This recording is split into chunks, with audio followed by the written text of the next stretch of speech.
చిన్న వాక్యం చదువుకుందాం. యోహాను సువార్త 14వ అధ్యాయం మొదటి వచనం నుంచి చదువుకుందాం.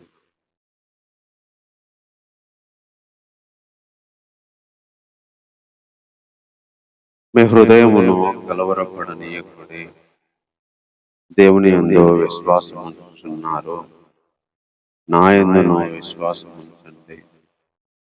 నా తండ్రి ఇంట అనేక నివాసములు కలవు. లేని ఎడల మీతో చెప్పుదును. మీకు స్థలము సిద్ధపరచ వెళుతున్నాను.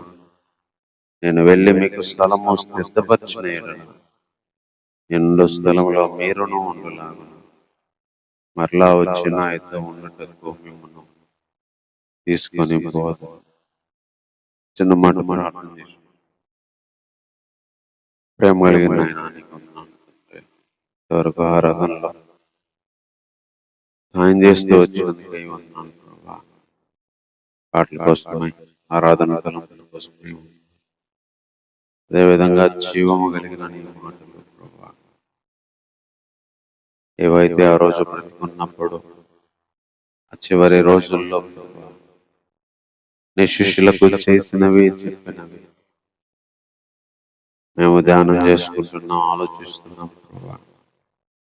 అందులో నుంచి మాకు ఏ మాట అవసరమో అది మీరు అందించమని కోరుతూ ప్రార్థన మా రక్షకుడైన యేసుక్రీస్తు నామములో ప్రార్థించి వేడుకుంటున్నాము. ఆమేన్. యోహాను గారు 13వ అధ్యాయం నుంచి ప్రభు ఈ లోకం నుంచి వెళ్ళిపోయేటప్పుడు చెప్పిన లేదా చేసిన కొన్ని విషయాలు రాస్తూ వచ్చాడు. 12వ అధ్యాయాల వరకు ఒక్కొక్కరి జీవితాన్ని బాగు చేసిన విషయాలు చెప్తూ వచ్చాడు. ఎంతో మంది లైఫ్ లో ఆయన వెలిగించాడు. 11, 12 అధ్యాయంలో లాజరు గురించి, అదేవిధంగా 10వ అధ్యాయానికి వచ్చేసరికి గొర్రెల కోసం ప్రాణం పెట్టే మంచి కాపరి, 9వ అధ్యాయంలో గుడ్డివాడికి ఇచ్చిన స్వస్థత, 8వ అధ్యాయంలో వ్యభిచార స్త్రీ విషయంలో చేసింది, 7వ అధ్యాయంలో మరి ఆయన ఎన్నో గొప్ప అద్భుత కార్యాలు చేస్తూ వచ్చినాడు. తన యొక్క శిష్యులకి తన ఏంటో చెప్తూ పరిశీలకు తన దేవుడిగా నిరూపించుకుంటూ వచ్చిన విషయాలు. 6వ అధ్యాయంలో ఆయన శరీరం గురించి, 5వ అధ్యాయంలో వచ్చేసరికి మరి పక్షగాయగలు అన్ని, 4వ అధ్యాయానికి వచ్చేసరికి సమరయ స్త్రీని, 3వ అధ్యాయానికి వచ్చేసరికి నికోదేము జీవితం, 2వ అధ్యాయానికి వచ్చేసరికి కనాను హిందూ చేరిన అద్భుతం, 1వ అధ్యాయానికి వచ్చేసరికి యోహాను యేసు గురించి ఇచ్చిన స్టేట్మెంట్, సాక్ష్యం. ఇవి మెయిన్ గా యోహాను గారు రాసిన సువార్తలు సగం అధ్యాయాల్లో రాయబడినవి అయితే, మిగతా సగం అధ్యాయాలు ప్రభు వెళ్ళిపోయేటప్పుడు రాస్తాడు. వెళ్ళిపోయేటప్పుడు జరిగిన విషయాలు, ఎన్నో అద్భుత విషయాలు, ప్రభు పరిచర్య విషయాలు, బోధల విషయాలు. మార్కు, మత్తయి రాసినట్టు యోహాను రాయలేదు. డైరెక్ట్ గా చివరి దినాలకు వెళ్ళిపోయాడు. అందులో చివరి రోజు అందరి పాదాలు కడగడం, నేనే ఇలా చేస్తే మిమ్మల్ని చేయమని చెప్పడం, ప్రభు బాధపడటం. ఎందుకంటే మంచి వ్యక్తి, తను నమ్మిన వ్యక్తి తను అప్పగించేది చూడలేక శిష్యులకు నేను వెళ్ళిపోవాల్సి వస్తుంది అని ఓపెన్ గా చెప్పడం, దానికి వాళ్ళు మేము కూడా వస్తాము, ఎక్కడికి వెళ్తామని అడగడం అని చెప్పి కొన్ని విషయాలు 13వ అధ్యాయంలో రాస్తూ వచ్చినాడు. ఇంకా 14వ అధ్యాయంలో కూడా కొన్ని విషయాలు చెప్పాడు. అందులో మెయిన్ 3 విషయాలు శిష్యులకు చెప్తూ వచ్చినాడు. అది మొదటి విషయం అయితే, కలవరపడొద్దు, హృదయాన్ని దేవుని యందు విశ్వాసం ఉంచుతున్నారు ఉంచండి, నా యందు విశ్వాసం ఉంచండి. తన తండ్రి ఇంట అనేక నివాసములు కలవు. There are many rooms in my father house అని ఇంగ్లీష్లో అయితే. అక్కడ చాలా నివాసములు, చాలా ప్లేస్ ఖాళీగా ఉంది, చాలా రూమ్లు ఖాళీగా ఉన్నాయి.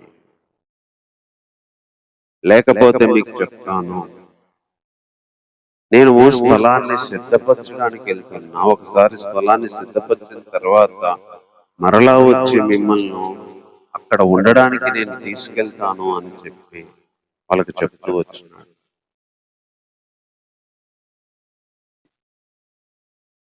ఈరోజు క్రైస్తవ విశ్వాస జీవితంలో దేవునిలోకి వచ్చిన తర్వాత ఈ యొక్క అనుభవము లేదా ఈ యొక్క మార్గం గుండా వెళ్ళాల్సి వచ్చింది. ఇప్పటిదాకా ప్రభు వాళ్ళతోనే ఉన్నాడు, బోధించాడు, అద్భుతాలు చేశాడు, తిన్నాడు, పడుకున్నాడు. కానీ మధ్యలో వెళ్ళిపోవాల్సి వచ్చింది. వెళ్తున్నాను అని చెప్తూ మళ్ళీ వస్తాను, తీసుకెళ్తాను చెప్తూ వచ్చాడు. ఒక మార్పు, ఒక ఎడబాటు అందరి జీవితంలో ఎదుర్కోవాల్సి వచ్చింది. ఇక్కడ శిష్యులతో ప్రభు ఉన్నాడు. శిష్యులతో ప్రభు మళ్ళీ ఉంటాను వచ్చాక అని చెప్తూ ఉన్నాడు. కొన్ని రోజులు మాత్రం మీరే ఉండాలి అని చెప్తూ ఇక్కడ తెలియజేస్తా ఉన్నాడు. ప్రతి ఒక్క విశ్వాస జీవితంలో కూడా దేవునిలోకి రాగానే దేవుడు వెంటనే తీసుకెళ్ళాడు మన దగ్గరికి. కొన్నిసార్లు మనం దేవుని దగ్గరగా ఉండి మళ్ళీ కొన్నిసార్లు దేవునికి దూరం అయ్యే పరిస్థితి. దూరం అంటే ఏదో పాపానికి పడి కాదు. కొన్నిసార్లు శ్రమల గుండా, శోధనల గుండా ఒంటరిగా బ్రతకాల్సిన బ్రతకకుండా వెళ్ళి మళ్ళీ దేవుని కలుసుకొని దేవునితో యుగయుగాలు ఉండే జీవితం పొందుతామనే సత్యాన్ని ఇక్కడ శిష్యుల జీవితాల ద్వారా తెలియజేస్తా ఉన్నాడు. కలవరపడొద్దు మీ హృదయాన్ని. దేవుణ్ణి నమ్ముతున్నారు కదా, నన్ను నమ్మండి. విశ్వాసం ఉంచుతున్నారు కదా, నన్ను విశ్వాసం ఉంచండి. విశ్వాసం పెట్టుకోండి, నమ్మకం పెట్టుకోండి. నేను మళ్ళీ వస్తా.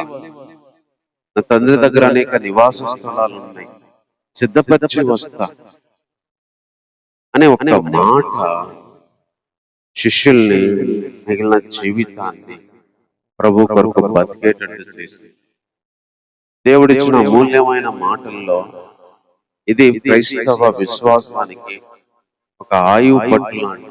నేను వెళ్తాను, స్థలం సిద్ధపరుస్తాను, మళ్ళీ వస్తాను. నమ్మండి. దేవుని నమ్ముతున్నారు కదా, నన్ను నమ్మండి. దేవుని ఎందుకు విశ్వాసం ఉంచుతున్నారు కదా, నాయన విశ్వాసం ఉంచాలి. కలవరపడొద్దు, వెళ్తున్నానని చెప్తున్నాడు. కొన్నిసార్లు మనల జీవితం నుంచి దేవుడు దూరంగా వెళ్ళినప్పుడు, దూరంగా అంటే గొడవయి కాదు, దూరంగా అంటే పాపం చేసి కాదు, కొన్నిసార్లు కొన్ని ఎడబాట్లు మంచిగానే వెళ్ళాలి వస్తాయి, మంచిగానే జరుగుతాయి. అన్ని ఎడబాట్లు అసమాధానంగా ముగించబడవు. కొన్ని సమాధానమైన ఎడబాట్లు జరుగుతాయి, కొన్ని సమాధానకరమైన విడిపోవడాలు జరుగుతాయి. అది ప్రభు యొక్క శిష్యులకి, ప్రభుకి జరిగిన విషయం ఇక్కడ తెలియజేస్తా ఉన్నాం. అన్ని రోజులు కలిసి ఉండడం కదా, మధ్యలో ఒక ఫేజ్ దేవుడు దూరంగా ఉండే జీవితాన్ని ఎదుర్కోవాలి, ఒంటరిగా పోరాడాలి, శత్రువులను ఎదుర్కోవాలి, పరిశీలన ఎదుర్కోవాలి, మరణాన్ని ఎదుర్కోవాలి. అది ప్రభువుకు తెలుసు. నేను వెళ్ళిపోయిన తర్వాత వీళ్ళ మీదకి ఎంతమంది వస్తారు, వీళ్ళు ఏమేమి ఎదుర్కోవాలి, ఎలా కొడతారు, ఎలా చంపుతారు, ప్రభువుకు తెలుసు. అందుకే కలవరపడొద్దని చెప్తున్నాను. నేను వెళ్ళిపోయినంత మాత్రాన మళ్ళీ తిరిగి వస్తాను, వెళ్ళిపోయి అక్కడ ఉండను, స్థలాన్ని సిద్ధపరచడానికి వెళ్తాను, తిరిగి వస్తా. స్థలాన్ని సిద్ధపరిచి రావడానికి, ప్రభు మనల్ని దేవుళ్ళకు తీసుకురావడానికి మధ్యలో ఒక లైఫ్ ఉంటది. అది మనము ఎదుర్కోవాలి. ఆ ఎదుర్కొనేటప్పుడే కలవరాలు వస్తాయి. ఆ ఎదుర్కొనేటప్పుడే దిగులు వస్తుంది, నిరాశ వస్తుంది, నిస్పృహ వచ్చేది. కొంతమంది శిష్యులైతే పారిపోయారు, భయపడ్డారు. ఆ జీవితం గుండా వెళ్తున్నప్పుడు ఎన్నో పోరాటాలు వస్తాయి. ఆ జీవితాన్ని గడపడానికి, ఎదుర్కోవడానికి ప్రభు ఇచ్చిన ధైర్యం ఏంటంటే, కలవరపడవద్దు, నేను వచ్చి తీసుకెళ్తా, నా తండ్రి దగ్గర నివాసాలు ఉన్నాయి, నేనుండే స్థలంలో మీరుంటారు. మరి ఎలా ప్రభు ఇప్పుడు వెళ్తే బతకాలి? నేను లేకుండా బ్రతకాలి, నేను కనిపించకపోయినా బ్రతకాలి, నేను మాట్లాడకపోయినా బ్రతకాలి, నేను మీ దగ్గర ఉండే అద్భుతాలు చేయకపోయినా బ్రతకాలి, మీ దగ్గర తిండి పెట్టకపోయినా బ్రతకాలి. ఇక నుంచి మీరే బ్రతకాలి, ఇక నుంచి మీరే ఎదుర్కోవాలి. నేను పరిశీలన ఎలా ఎదుర్కొన్నాను, నేను పోరాటాలను ఎలా ఎదుర్కొన్నాను, నేను మాటలను ఎలా ఎదుర్కొన్నాను, వాళ్ళు నన్ను ఎలా చంపుతారు, మిమ్మల్ని అలా చంపినా కూడా, వాళ్ళు నన్ను ఎలా పట్టుకున్నారు, మిమ్మల్ని అట్లా పట్టుకున్నా మీరు కలవరపడవద్దు, మీ హృదయాలు కలవరపడవద్దు. ఎందుకంటే నేను స్థలాన్ని సిద్ధపరచడానికి వెళ్తున్నా, వచ్చి తీసుకెళ్తా. అంతవరకు విశ్వాసం ఉంచండి, నమ్మకం ఉంచండి. తండ్రిని నమ్మినట్టే, తండ్రి యందు విశ్వాసం ఉంచినట్టే నా యందు విశ్వాసం ఉంచండి. ఒక వ్యక్తిని మనం నమ్మినప్పుడు, ఒక వ్యక్తి కోసం మనం ఎదురు చూడాలి.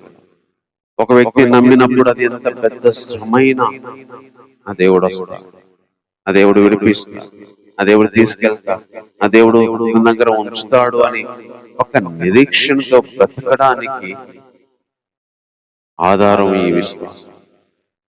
అలాంటి విశ్వాసాన్ని కలిగి ఉండమని ప్రభు చెప్తున్నాడు. కొన్నిసార్లు ఇలాంటి లైఫ్ మనం ఎదుర్కోవాలి.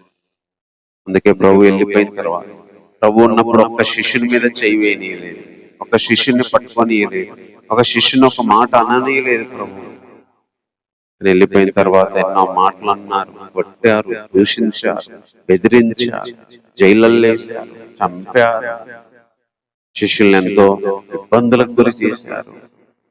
కానీ వాళ్ళు ప్రభు మాట పట్టుకున్నారు, ఏడవలేదు, కలవరపడలేదు, దిగులు చెందలేదు.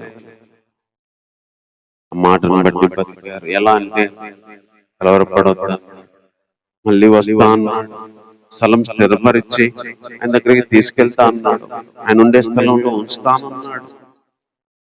ఈ మాటలే వాళ్ళు అలా బ్రతకడానికి, వీళ్ళు మాటలే అలాంటి పోరాటాలను, అవమానాలను దాటి ప్రభు కొరకు జీవించడానికి వారికి సిద్ధపరచారు.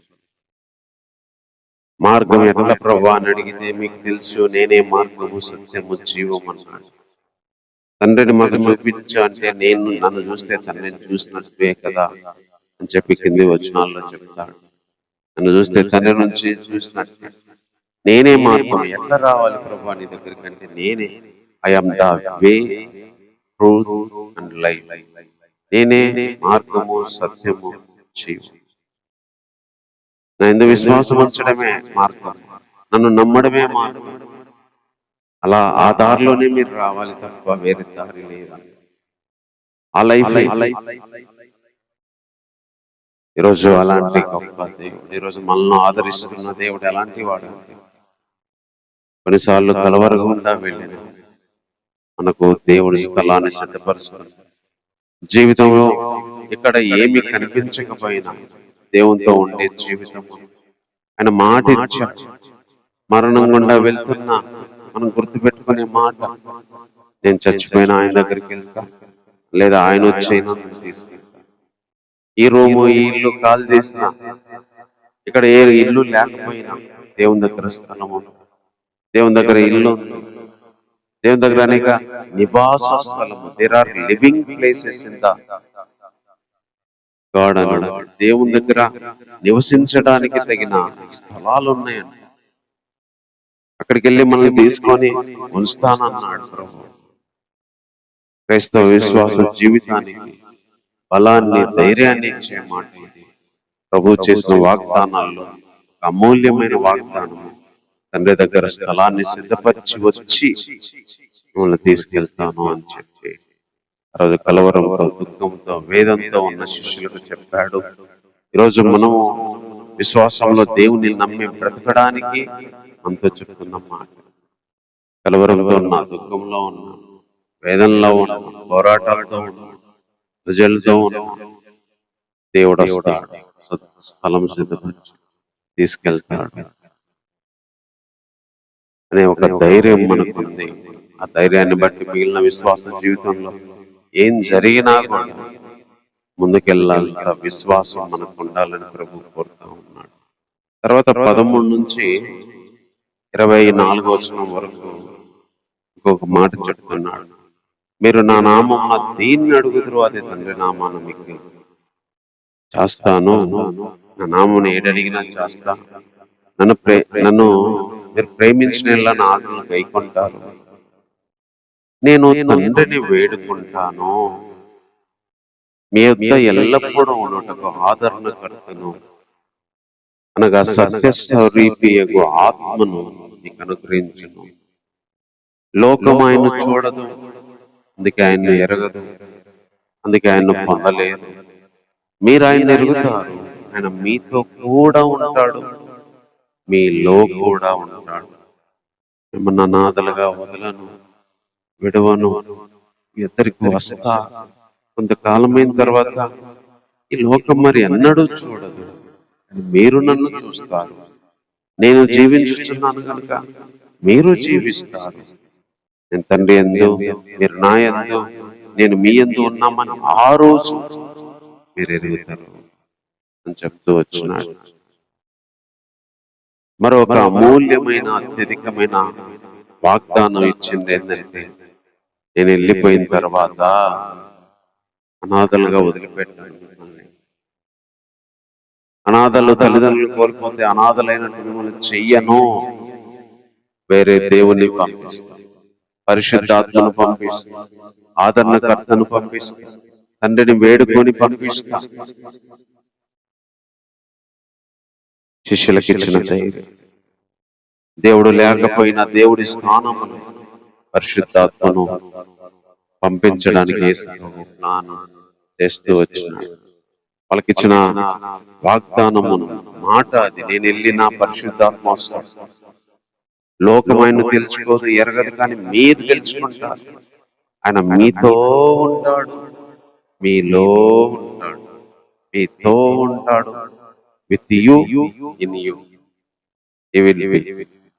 ఆయన మీతో ఉంటాడు, మీలో ఉంటాడు. యేసుప్రభు ఏ విధంగా శరీరపరంగా వాళ్ళతో ఉన్నట్టు, యేసుప్రభును వాళ్ళ మనసులో ఉన్నట్టు పరిశుద్ధాత్మ దేవుడు ఆదరణకర్త మీతో ఉంటాడు, మీలో ఉంటాడు. ఎందుకంటే మిమ్మల్ని అనాథలుగా వదలదు. కొంతకాలమైన తర్వాత మళ్ళీ వచ్చి తీసుకెళ్తా. దేవుడు అనాథలుగా విడిచిపెట్టేవాడు. ఇక్కడ కొన్ని విషయాలు దేవుడు మన నుంచి తీసివేసిన, కొన్ని మనకు దూరమైన, దేవుడు దాని ప్లేస్ లో ఇంకొకటి ఇచ్చి మనల్ని ఆదరిస్తాడు. లోకపరంగా జీవించే జీవితంలో యేసుప్రభు వెళ్ళిపోయి పరిశుద్ధాత్మను శిష్యులకు ఇచ్చి ఆదరించినట్టు మనకు కావలసిన ఆదరణ ఆయన ఇవ్వగలడు. కొంతమంది మనుషుల ప్లేస్ లో ఇంకో మనుషులు, పరిస్థితుల ప్లేస్ లో ఇంకో పరిస్థితులు, పనుల ప్లేస్ లో ఇంకో పనులు ఆయన ఇవ్వగలడు. అనాథగా వదిలేయడు, అలా వదిలేసి వెళ్ళాడు ప్రభు. అలా వదిలేసి వెళ్ళేవాడు కాదు అని చెప్తున్నాడు. మీతో ఉండడానికి, మీలో ఉండడానికి ఒక వ్యక్తి నేను పంపిస్తాను అని చెప్పిన ఆ దేవుడే ఈరోజు మనతో ఉండడానికి, మనలో ఉండడానికి పరిశుద్ధాత్మని ఇచ్చేవాడు, పరిశుద్ధాత్మ సహాయాన్ని ఇచ్చేవాడు. అంతేకాకుండా ప్రతి సహాయాన్ని ఇచ్చేవాడు. శిష్యులు యేసుప్రభుతో ఉన్నారు కాబట్టి ఆయన లేని బాధను, ఆయన లేని జీవితాన్ని జీవించడం కష్టం అనుకున్నారు కాబట్టి, ఆయన లేకపోతే చల్లా చెదరైపోతారు, ఎవరి పనికి వాళ్ళు వెళ్ళిపోతారు, మళ్ళీ ఎవరి దారి వాళ్ళు అయింది అని ప్రభు పరిశుద్ధాత్మని ఇచ్చాడు. అందుకే ఈ రోజు కూడా ఒక సేవకుడు వెళ్ళిపోతే సంఘం అనాథ అయిపోయింది. ఒక తండ్రి చనిపోతే కుటుంబం అనాథ అయిపోయింది. పిల్లలు అనాథలైపోయింది. ఆ ప్లేస్ లో ఇంకొక వ్యక్తిని పెట్టి వెళ్తే వాళ్ళని చూసుకోవడానికి వాళ్ళకి ధైర్యం ఉంటుంది. అలాగే యేసుప్రభు ఇక్కడ తను వెళ్ళిపోతే తన ప్లేస్ లో పెట్టబోయే పరిశుద్ధాత్మ దేవుని వాళ్ళకి ఇస్తానని మాట ఇచ్చాడు. ఈరోజు ఏది పోయినా, ఇది మంచితనంగా పోయినా, పరిస్థితులను బట్టి పోయినా, ఆ ప్లేస్ లో దేవుడు ఇంకోటి ఇవ్వగలడు, సంతోషం ఇవ్వగలడు. ఆ ప్లేస్ లో ఇంకొక మనుషుల్ని ఇవ్వగలడు, ఆ ప్లేస్ లో ఇంకొక పనుల్ని ఇవ్వగలడు, ఆ ప్లేస్ లో ఇంకొక అవకాశాన్ని ఇవ్వగలడు, ఏదైనా ఇవ్వగలడు. ఆ ప్లేస్ లో ఏదైతే పోతుందే ఉండదు మనతో అనుకున్నాము, ఆ ప్లేస్ లో ఇంకోటి ఆయన ఏర్పాటు చేయగలడు మనతో ఉండడానికి, మనలో ఉండడం. మరి ఇవన్నీ మమ్మల్ని ఎందుకు చెప్తున్నావు అంటే, నన్ను ప్రేమిస్తే నా మాటలు వింటారు కాబట్టి నేను ఈ మాటలు మీకే చెప్తున్నాను. నన్ను ప్రేమించేవాడు నా మాటలు గైకొంటాడు, అందుకే తండ్రిది నేను వచ్చి వాళ్ళ దగ్గర నివసిస్తాము అని చెప్తున్నాడు. ఒక శిష్యుడిగా ఈ విషయాలు లోకానికి కాకుండా మాకెందుకు చెప్తున్నాము? మీరు నన్ను ప్రేమిస్తున్నారు, నా మాట వింటారు కాబట్టి ఈ విషయాలన్నీ చెప్తున్నాను. నన్ను ప్రేమిస్తే నా ఆజ్ఞలు గైకొంటారు. నన్ను ప్రేమించే వారిలో నేను ఉంటాను, నాలో తండ్రి ఉంటాను, మేమిద్దరం కలిసి ఉంటాము అంటే తన శిష్యులు తన మాట వినేవాళ్ళు కాబట్టి, తన ఆజ్ఞలు గైకొనే వాళ్ళు కాబట్టి వాళ్ళకి ఈ విషయాలు చెప్తున్నానని చెప్తున్నాను. తర్వాత ఇంకా 25 వచ్చిన కాడి నుంచి నేను మీ యొద్ద ఉండగానే ఈ మాటలు చెప్తున్నా. మీ యొద్ద ఉండగానే ఈ మాటలు చెప్తున్నా. ఆదరణకర్తగా అనగా తండ్రి నామమున పంపవ పరిశుద్ధాత్మ సమస్తాన్ని మీకు బోధించి నేను చెప్పిన సంగతులను మీకు జ్ఞాపకం చేస్తాడు. అంతేకాకుండా శాంతి మీకు అనుగ్రహించి వెళ్తున్నాను, నా శాంతినే మీకు అనుగ్రహిస్తున్నాను. లోకం ఇచ్చినట్టుగా నేను మీకు అనుగ్రహించట్లేదు. మీ హృదయంలో కలవరపడకునేది, వెరవనీయుడి. నేను వెళ్ళి మీ వద్దకు వచ్చేదనని మీతో చెప్పిన మాట మీరు వింటేది కదా. ఇక్కడ మూడో విషయంలో, మూడో సందర్భంలో కూడా నేను వెళ్ళి వస్తాను అని చెప్పాడు. రెండో సందర్భంలో కూడా అనాథలుగా విడువను, మళ్ళీ వస్తానని చెప్తూ వచ్చాడు. ఇక్కడ కూడా నేను మీ దగ్గరికి వస్తానని చెప్పిన మాట విన్నారు కదా. తండ్రి నాకంటే గొప్పవాడు, నన్ను ప్రేమించిన నేను తండ్రి యొద్దకు వెళ్తున్నానని సంతోషిస్తారు. ఆ సంగతి సంభవించినప్పుడు మీరు నమ్మాలని, అది సంభవించక ముందే చెప్తున్నాను. ఇంకా మీతో మాట్లాడను విస్తరించి, ఎందుకంటే ఈ లోకాధికారి వస్తున్నాడు, వానితో నాకు సంబంధం లేదు. అయినా నేను తండ్రిని ప్రేమిస్తున్నానని లోకము తెలుసుకున్నాడు. తండ్రి నాకు ఆజ్ఞాపించింది నెరవేర్చుటకు నేను ఇలా చేస్తున్నాను, రండి ఇక్కడి నుంచి వెళ్దామని చెప్పాడు. ఇక్కడ నా శాంతిని అనుగ్రహిస్తున్నాను, లోకం ఇచ్చేటట్టు కాదు. నా శాంతి కింద అయితే సమాధానం. Peace I am giving to you, my peace. లోకం ఇచ్చిన శాంతి కాదు. లోకము మనకు శాంతిని ఇవ్వలేదు. లోక శాంతి మన మనసుకు నెమ్మది కలిగించదు, సమాధానం కలిగించదు. నా శాంతి విస్తుంది, నా శాంతి విచ్చేంత, మళ్ళీ వచ్చేంత వరకు, మళ్ళీ మీతో ఉండేంత వరకు, మళ్ళీ తీసుకెళ్లేంత వరకు నా శాంతినే మీకు అనుగ్రహిస్తున్నాను, నా శాంతినే మీకు అనుగ్రహిస్తున్నానని చెప్తున్నాడు. పీస్ అని ఉంది ఇంగ్లీష్ లో, లేదా సమాధానం అని ఉంది. దేవుడు శాంతిని వచ్చిన వాగ్దానం చేశాడు. లోకము ఇచ్చిన శాంతి కాదు ఇది. మన హృదయాలకి, మనస్సులకి వచ్చే సమాధానం ఇది.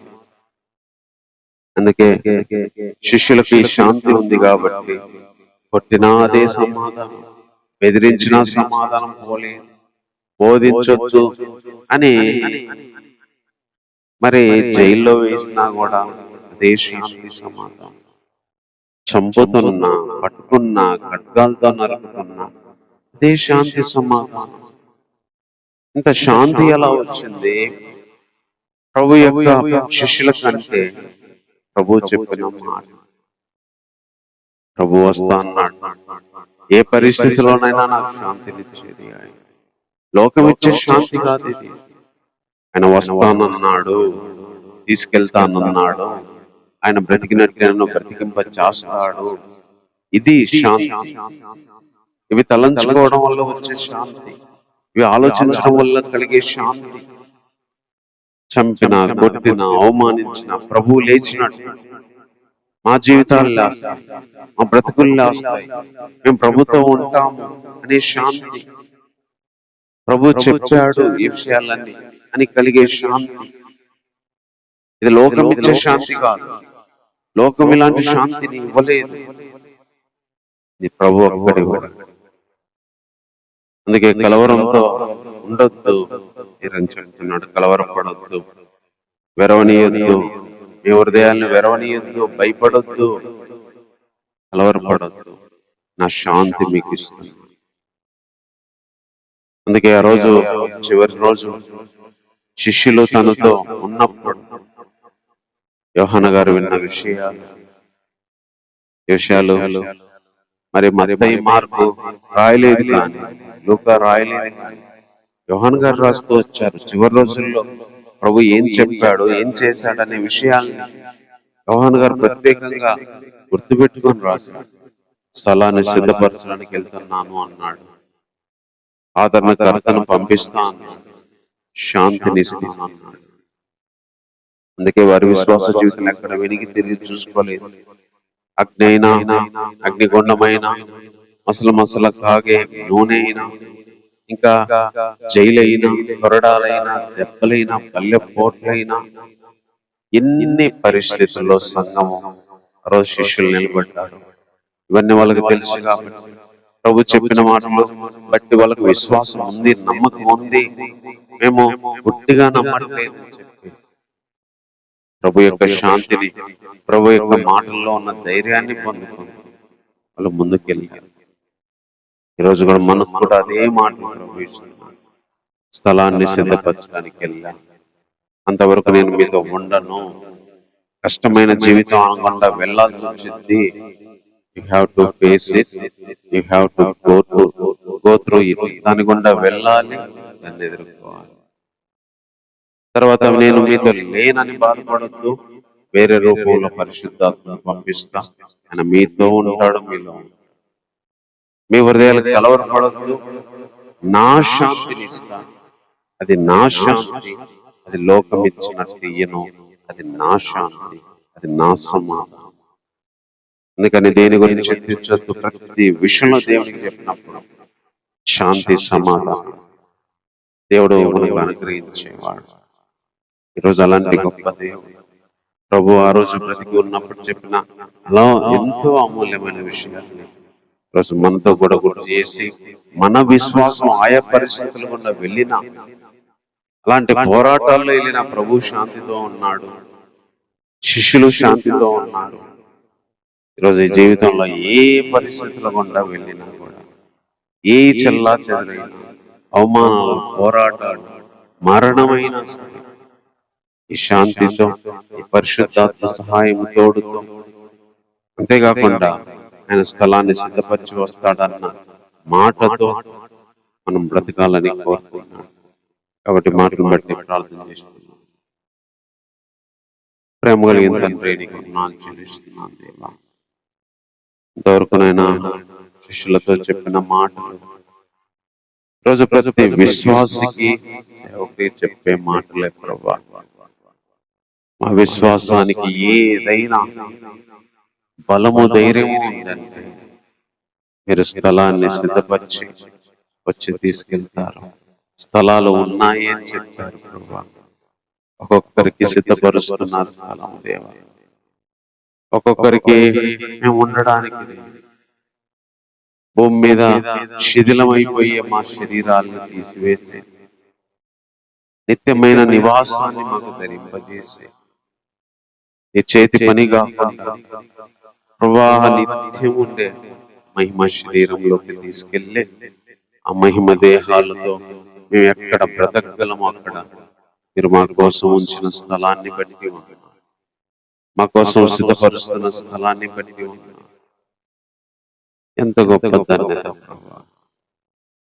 ఈరోజు ఏ పరిస్థితుల గుండా వెళ్ళినా, ఏ శ్రమల గుండా వెళ్ళినా దేవా, మీరు మాకు స్థలాన్ని సిద్ధపరచడానికి వెళ్ళారు. తిరిగి వస్తారు, తీసుకెళ్తారు. కలవరపడకుండా మా హృదయాలను చూసుకోవాలి అని చెప్పి మీరు చెప్పిన మాటలను బట్టి వందనాలు తండ్రి. అంతేకాకుండా ప్రభువా, పరిశుద్ధాత్మ దేవుని సహాయాన్ని తోడు వాళ్ళకు మరి వేడుకొని పంపిస్తున్నాను. రోజు మాకు కావాల్సిన సహాయాన్ని మాతో ఉండడానికి మీరు పంపించే, మాతో ఉండడానికి ఇచ్చేవాడు బట్టి నీకు వందనాలు. ఏ విషయాలు కొన్నిసార్లు మీ తోడు కోల్పోయాము, ఏ విషయాల్లో మేము ఒంటరి అనుభవిస్తున్నాము, ఏ విషయాల్లో మేము నా శిష్యుల్లాగా వెళ్ళిపోతే బాధపడినట్టు బాధపడుతున్నాము. మనుషులైనా, పరిస్థితులైనా, వస్తువులైనా, అయినా గౌరవమైన అది ఏదైనా సరే దేవా, ఆ ప్లేస్ ని మీరు భర్తీ చేయండి దేవా. ఆ ప్లేస్ లో ఇంకొక దాంతో నింపండి. ఆ విధంగా మా విశ్వాస జీవితం ముందుకెళ్ళడానికి సహాయం చేయండి. అంతేకాకుండా మీ శాంతిని ఇస్తున్నాం దేవా. లోకం ఇచ్చినట్టు కాదు, ఇది మీ శాంతి. ఎక్కడ కొనలేము, ఎక్కడ తెచ్చుకోలేము. మీరు మాతో ఉంటే అది శాంతి. మమ్మల్ని నడిపిస్తే కలిగే శాంతి, మా ప్రార్థన విన్నప్పుడు కలిగే శాంతి, మేము మీతో ఉన్నప్పుడు కలిగే శాంతి దేవా. దేవా, సమాధానం మీరు మాకు ఇచ్చే దేవుడు అయినందుకు ఆ రోజు శిష్యులకి ఇలాంటి శాంతి, సమాధానము మరి పక్కన పరిశుద్ధాత్మ దేవుణ్ణి ఇచ్చి నిరీక్షణ కలిగిన మాటల్ని ఇచ్చి వాళ్ళు నిలబెట్టినట్టుగా మమ్మల్ని నిలబెట్టమని కోరుతున్నాం. మాటలు నాలో మళ్ళీ ఫలింపచేయండి. ఎంతమందికి మాటలు అవసరమో వారి దగ్గరికి మీరే తీసుకెళ్ళమని కోరుతున్నాను. ఈ వారం అంతా సహాయం చేయదేవా. కావలసిన ఆరోగ్యం దయచేయండి, కావలసిన ఆత్మీయ ఎదుగుదల దయచేయండి, శరీర మానసిక ప్రశాంతత దయచేయండి. ప్రతి దాంట్లోని ఆశీర్వాదం ఉంచండి. ప్రతిరోజు నీ చేత నడిపించబడినట్లు నీ శాంతి సమాధానంతో నింపబడినట్లు సహాయం చేయండి. ప్రతి దాంట్లో నీ ఆశీర్వాదాన్ని ఉంచండి. సార్వత్రిక సంఘ విశ్వాసులతో పాటు చిన్న మందుగా కూడుకున్నాం. మా ఆరాధన మీరు అంగీకరించండి. మీ మాటలు మా హృదయంలో పెట్టుకోవడానికి దేశం, ప్రపంచాలను జ్ఞాపకం చేసుకోండి. అధికారులు, నాయకులను జ్ఞాపకం చేసుకోండి. దేశానికి, ప్రజలకి, సంఘానికి క్షేమకరమైన నిర్ణయాలు పరిపాలన చేయనట్టు వారికి జ్ఞానం ప్రసాదించండి. అక్రమం విస్తరించింది, అన్యాయం విస్తరించింది, ప్రేమ చల్లారిపోయింది. సంఘాల్లో మొదటి ఉత్సవాన్ని దయచేయండి. అందులో నేను మేము ఉన్నాను, మీరే చూపించండి.